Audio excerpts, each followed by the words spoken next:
तनिको रे यार बा शिकायत नया पना दिल से तनिको रे यार बा नसीब में ना हमारा पगली के प्यार बा शिकायत नया पना दिल से तनिको रे यार बा नसीब में ना हमारा पगली के प्यार बा नसीब में ना हमारा पगली के प्यार बा।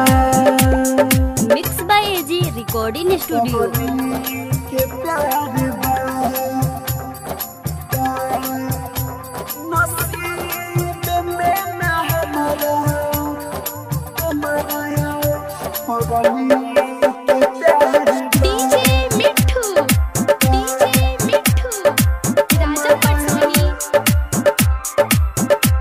नसीब में ना हमारा पगली के प्यार बा बचपन मेरा ही सुन ले हम एगो कहानी के बचपन मेरा ही सुन ले हम एगो कहानी के दुल्हन बना के ले जाला राजा ही रानी के राजा ही रानी के हमारा लगे न बंगला गाड़ी न कारबा हमारा लगे न बंगला गाड़ी न कारबा नसीब में न हमारा पगली के प्यार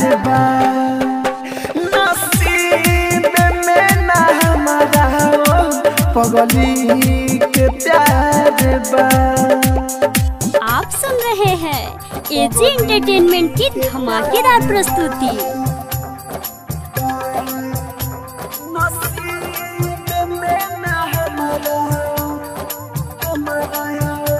पगली के प्यार डीजे मिठू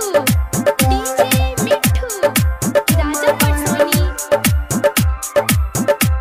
नसीब में ना हमारा पगली के प्यार बा जब से बियाह भइल अखिया से अलता रे जब से बियाह भइल अखिया से अलता रे रोला से दर्दिया नहीं कम होता रे नहीं कम होता रे कृष्णा बसंत राहुल भइल लाचार बा कृष्णा बसंत राहुल भइल लाचार बा नसीब में ना हमारा पगली के प्यार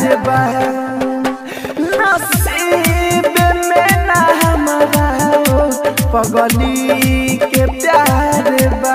mix by AG recording studio Roshanpur Sapaha.